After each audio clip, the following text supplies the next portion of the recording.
I hear you're off to a great day this week, and welcome to the 4th edition of the Cisco Morning Huddle with Coach Brent West. I'm Lee Lewis. We're live here at First Financial Bank in Cisco on Conrad Hilton in beautiful Cisco, Texas. Thanks for listening in. If you're close by, drop in, have some refreshments, say hello. They're giving away a mug for homecoming, so come register for that. You can have it personalized. I believe they're giving away on the Wednesday before the game. So that's in, 3-4 weeks, something like that, no stuff. So come on by and sign up for that if you want to get a free mug. Once again, thanks for listening in, and be sure you stop in and thank the folks here at First Financial Bank for sponsoring this weekly edition of the Cisco Morning Huddle. 2 weeks ago, the Lobos finished their non-district schedule with the big win over Comanche, 43-0. Here at Chesley Field, Coach West, it's been a couple of weeks. Hope you enjoyed your week off, but talk to everybody a little bit as we begin back those 2 weeks again in that game with Comanche and how the staff felt coming out of the game. Well, it was a great game for us. It started with a special teams play. Cody Hoover returning a punt. We had good field position, even if we hadn't punted it. Our defense put a 3 and out together. And man, did they block it well as far as the punt goes. Hoover was untouched. I don't know if anybody got within 5 yards of him. Hoover kind of acted like he did a whole lot right there, but really he didn't. We did a good job providing a great hole for him. Everybody went to pat him on the back, but there was definitely some great blocks involved on that return. But it just set the stage for us. Our defense gave us 3 and out, which we had discussed all week long. That Comanche's going to do a good job of putting together drives and build the block and give us 2 opportunities. And we did a great job up front. Our defensive line did a great job of stopping those little plays, those little base dives that they've done a good job of picking up 3 yards on and allowing the clock to run. And we did a good job giving our offense some opportunities. And that was the big key. I felt like we had a lot of opportunities to get something started. We had great field position all night long on top of the special team play by Hoover. So pretty excited about it. I was excited to see Taylor Massey have some big runs. Some of those were reads we threw together. We kind of got off that a little bit the first 2 weeks, but we allowed him to open things up a little more against Comanche and all of the Washingtons. He read very well and had several touchdown runs. Can't say enough about the O-line. I thought they graded out well. Most of them graded out close to 80%. 2 things stood out to me in the game. Number one, defense. I don't know, I can't remember the first down total. It's not very much considering the amount of time they had the ball. So a lot of 3 and outs. The other thing was, there in the second half, you were able to give some guys that really hadn't gotten any rest the first 2 games, a little bit of rest. And so you had some subs come in and give them a break. And came in and did a great job, and I think that's what's important. Come get some varsity reps so that someday in a big game, if we do have a critical injury there and we're needing someone to come off and help us, that we don't fall off too much. And that's what made last year's team so special. We had kids that could come off the bench and we didn't fall off much. And there was not a place for them to pick them. Because we're always looking for that. Hey, the safety came out this particular play, Coach West. Let's throw the post on. So we're looking for things like that. And then obviously the opposition is smart enough to see if something like that happens, that person's going to get picked on. And when they get picked on, it's important that they're able to make a play or they're going to get picked on the entire game. And I felt like, man, we came in, we subbed some kids in that didn't have a whole lot of varsity reps, and they played well, and that was important for them. You mentioned injuries. You guys had a week off to kind of heal up some bumps and bruises, I suppose. Talk about the status of everyone's health going into tonight's game. We are healthier right now, at least. Loading up on the bus here on Friday, we're as healthy as we've been since the first scrimmage. So, knock on lots of wood, we are healthy going into this game and holiday. Okay, before we go into our first break this morning, I wanted to take a look at what's going on in the rest of the district as we head in. This is the district opener for everyone tonight.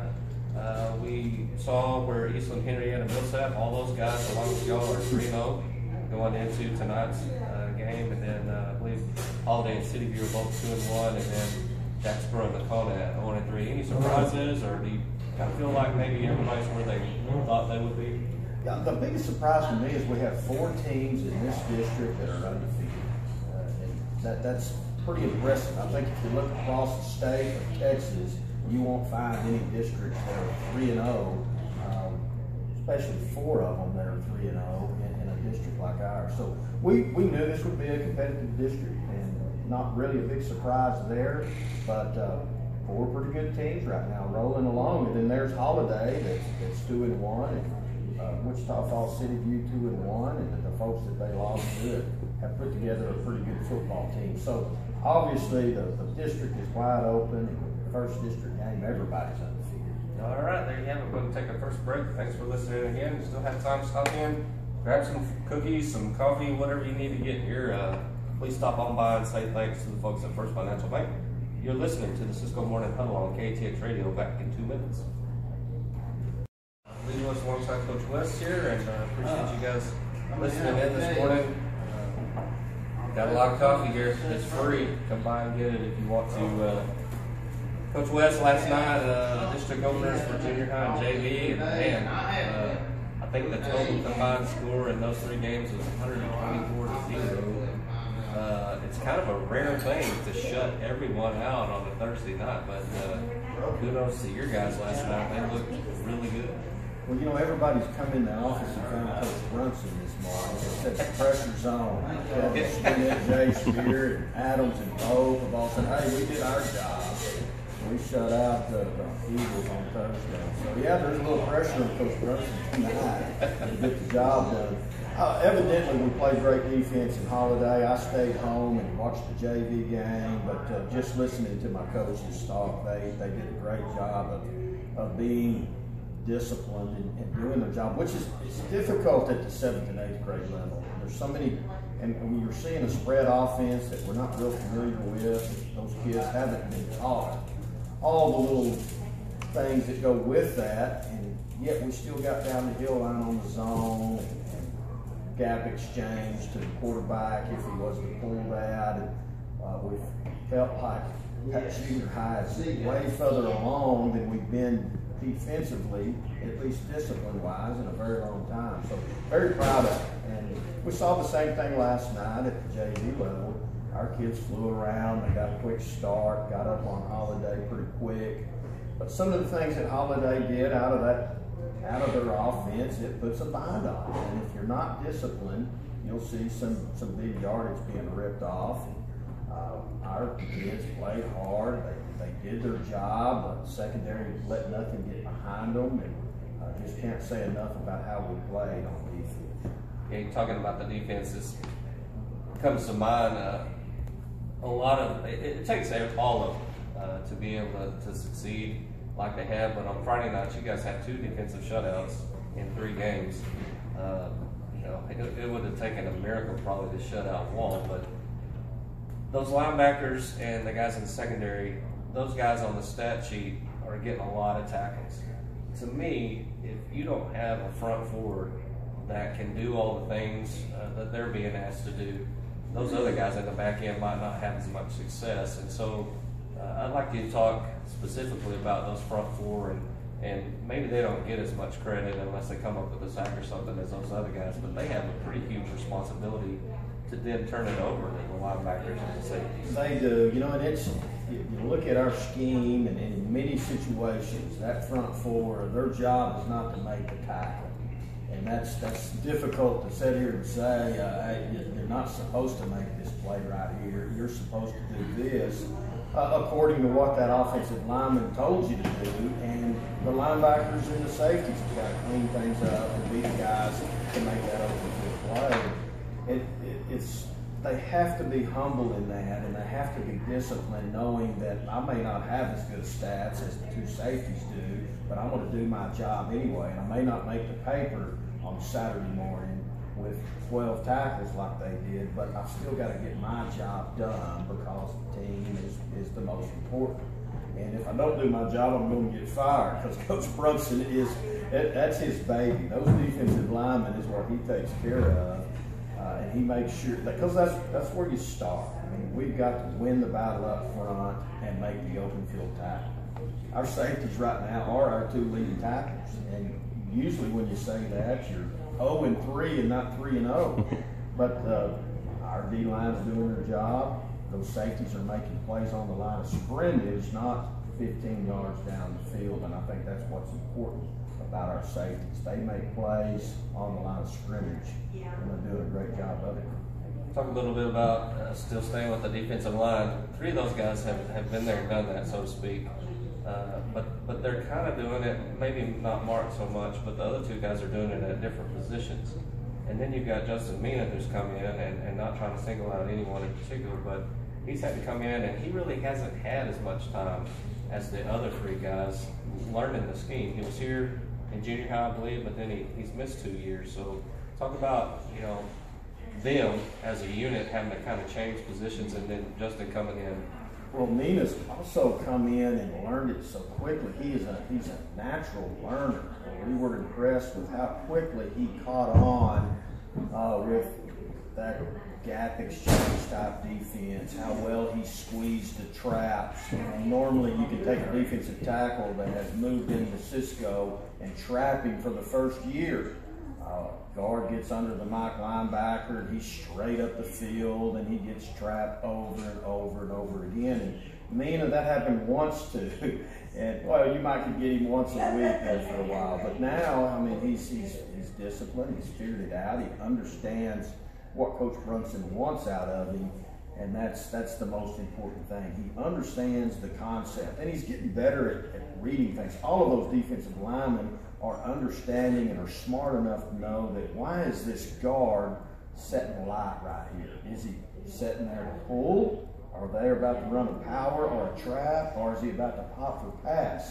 And you can go years of coaching varsity football and not have a defensive lineman understand that. And right now we have 4 that understand why that guard's setting light. Why is he leaning a little to the left here? What's that tackle doing over there? Why is this split, a 3-yard split over here on the guard side? And we all know that. As coaches, we can understand what's about to happen, but getting your kids to see that in a split second and you know what's coming is critical if you want to be good. And I think we've got 4 linemen that understand that. And we have 3 linemen that are playing on offense. And that's something we don't want to do, that we're being kind of forced to do this year. Those guys are going to be a little more out in the 3rd and 4th quarter. They're having to learn several positions. Right now, Bailey Edwards is a starting left tackle. He's a backup guard, and he's starting over there in a position that he hadn't played. So he's got a lot on his shoulders, but they all do, and we're proud of them. They are doing an outstanding job, and we hope that continues. For a long time now, you and I visited on this program about the bye week and how you guys approach that week. As compared to other years, anything special last week, or was it pretty much the same old grind and the guys getting in the weight room and getting after it again? It was a grind, and some of those seniors understand it, and they've been there, and they dread it a little bit. And it's okay to dread that open week because we are going to go in and hammer them a little bit. We try to bring a little more discipline back.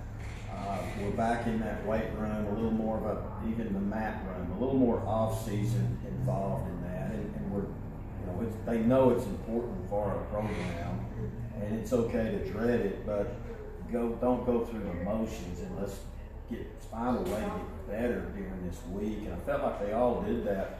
We threw the bench press down yesterday, and I had 2 running backs close to 300 pounds on the bench, so we feel like we're getting stronger through football season, where a lot of teams I've had was just able to maintain. In fact, some teams we've had has gotten weaker over the years, and those teams usually they lost some games early in the playoffs and even some district games that they shouldn't have. We feel like right now we are getting stronger. Now, we're healthy, and that's a big part of it too. If you've got some injuries that you're nursing, obviously you're not going to be able to spend the time needed in the weight room, depending what the injury is. But we've gotten stronger these 3 weeks or these 4 weeks preparing for district, and I certainly hope that will help us. All right, appreciate it. Time for us to take another break. Once again, you're listening to the Cisco Morning Huddle on KATX Radio. Back in 2 minutes. Load up the Yellow Dog, another long trip tonight. Talk about Coach Johnson and the Holiday Eagles. Of course, you guys are familiar with him. Was over at Colorado City for several years and had some successful programs. Do you see similarities from what he did there? Yeah, very similar. Defensively, they base out of a split six. We saw that at every level yesterday, 7th grade on up. But he has thrown together a stack, which is what Wall ran. We've seen it already this year, which is good. But he's never run a stack. I've never seen him run that. So he has thrown in a little different look and stunting out of it a great deal. But it is a difficult thing as an offensive coordinator and head coach to work on a stack and a split six. I think this is the first time I've ever had to do that. And man, it messes up your rules. It's hard to get it all right. Your O-liners stay confused. Luckily, we've had 2 weeks to work on it. It has caused me to be a little simpler this week. We've stayed very, very base because of the two fronts and uncertain on which one we're going to get the most of. So we just had to simplify things, and that's just all there is to it. There's no scheming when you see that many defenses, and that, especially that drastic of a change from a split six to a stack, definitely messes up a large part of our rules. So we'll be simple. We'll play football. And we'll do our jobs. But offensively, he's the same. He's running that Tony Franklin system, which is a great system. It's the system that Canadian runs. How Mummy had run that at a certain point. Texas Tech has kind of made that pretty famous, but it is a version of all of those offenses. He does a very good job of it. Knows what he's doing. At times they will know huddle. At times they'll huddle up and slow things down. But very similar to what he has always done at Colorado City. All right. Probably mentioned this throughout the course of the rest of the season, but average fan probably just looks at Friday night and probably takes into consideration point differential in regards from week to week comparisons. You guys, I'm sure, have a lot finer analysis of what's going on with the program. Do you feel like you're making the improvement that you're hoping to see as we've ended the non-district schedule now and going forward into district? Well, I certainly hope so. I know that our sub-varsities have gotten better every week. I mean, that's very visible, and I think you see the execution difference. They have gotten better, which is what we ask of them. At the varsity level, I felt like we struggled against Breckenridge, but we got better the next week versus Wall. And then I think last week we saw a huge difference executing our offense, at least against Comanche. Will that continue? The jury is still out on that. We've got to produce tonight and Holiday. And I felt like we've had 2 pretty good weeks of practice. We've executed in practice very well, but executing on a Friday night is a different thing. How we will react to a little pressure. I felt like we reacted well against Wall when the pressure was on. But still, we still have some kids that have not stepped into a true varsity type environment and need a lot of reps. We need to execute better tonight, and hopefully that will happen. We definitely did that yesterday. I know that you're hoping the progress happens throughout the year. You get to see that take place, but like you said, until some of them get put in a spot to do it, you don't really know for sure. And we pray that happens for all of them through the course of the year. I believe we got an early out today, is that right? We do. Send off at 2:15. All right, and then scheduled next week, nothing different that you know of right now? Nothing different. We will we'll have Henrietta next week, and that is a home game on Friday. So our JV will be traveling to Henrietta, and our junior highs will be playing here same time as 5 o'clock. So no freshman game, they'll be with JV? We are looking into that. My grades come out Friday. Okay. We have some things that we're looking. We've had an injury or two. We are contemplating that, okay, but nothing is set. We'll pass it along if we get word. Otherwise, just plan on JV there on the road and junior house here at home. Hey, a couple of things before we wrap it up here, almost out of time. I want to be sure to let all our listeners know, hey, stop in at First Financial Bank and thank them for sponsoring this every week. They're sponsored this show, and they are a huge sponsor for us on Friday night broadcasts as well. So thank them, and do me a favor too, and stop in and thank Terry Slavens and the group over at KATX.